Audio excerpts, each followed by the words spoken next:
Tata Motors के commercial vehicles business के share गुरुवार को वित्तीय वर्ष 2026 की दूसरी तिमाही के नतीजों के बाद 4% तक गिर गए। कंपनी ने 867 करोड़ रुपए का कंसोलिडेटेड नेट लॉस दर्ज किया। हालांकि ऑपरेटिंग रेवेन्यू 6% बढ़कर 18,585 करोड़ हो गया, लेकिन खर्च 15% से अधिक बढ़ गया।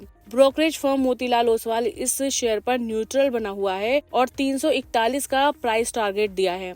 मुख्य चिंता बाजार हिस्सेदारी में गिरावट है, खासकर एलसीवी उत्पादों में। कंपनी का ऑपरेटिंग रेवेन्यू वित्त वर्ष 2026 की दूसरी तिमाही में साल दर साल 6% बढ़कर 18,585 करोड़ रुपए हो गया, जो वित्त वर्ष 2025 की दूसरी तिमाही में 17,535 करोड़ रुपए था। जुलाई सितंबर तिमाही के दौरान खर्च भी साल दर साल 15% से अधिक बढ़कर 19,296 करोड़ रुपए हो गया है। मोतीलाल ओसवाल ने डीमर्जर के बाद टाटा मोटर्स के कमर्शियल व्हीकल कारोबार के शेयरों पर न्यूट्रल रेटिंग बनाए रखी है। ब्रोकरेज ने इस शेयर के लिए 341 रुपए प्रति शेयर प्राइस टारगेट दिया है, जो इसके पिछले बंद भाव से 6% से ज्यादा की संभावित बढ़त को दर्शाता है। ब्रोकरेज फर्म ने इस न्यूट्रल रुख के पीछे मुख्य कारण बाजार हिस्सेदारी का धीरे धीरे कम होना है। फर्म ने चिंता व्यक्त की है कि कंपनी की बाजार हिस्सेदारी प्रमुख क्षेत्रों में लगातार घट रही है। सबसे अधिक चिंता लाइट कमर्शियल व्हीकल्स उत्पादों के सेगमेंट को लेकर है। यहाँ टाटा मोटर्स की बाजार हिस्सेदारी वित्तीय वर्ष 2022 के 40% के उच्च स्तर से काफी गिरकर अब केवल 27% रह गई है।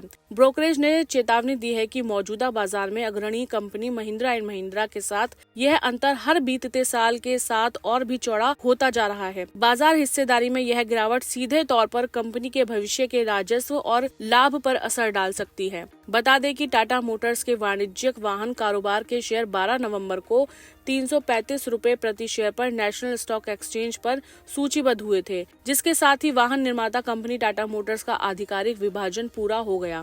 ब्रोकरेज का यह विश्लेषण विभाजन के बाद कंपनी के लिए मौजूदा चुनौतियों को रेखांकित करता है। टाटा मोटर्स के डीमर्जर के बाद कमर्शियल व्हीकल्स बिजनेस के पहले Q2 नतीजों में राजस्व में वृद्धि के बावजूद बढ़ा हुआ घाटा और बाजार हिस्सेदारी में लगातार गिरावट निवेशकों के लिए चिंता का विषय है। ब्रोकरेज फर्म ने न्यूट्रल रुख अपनाते हुए 341 रुपए का टारगेट दिया है, जो आगे बढ़ने के लिए कंपनी को प्रतियोगियों से कड़ी चुनौती का सामना करने की जरूरत को दर्शाता है। बाजार अब कंपनी के पुनरुद्धार रणनीति और खर्च प्रबंधन पर बारीकी से नजर रखेगा।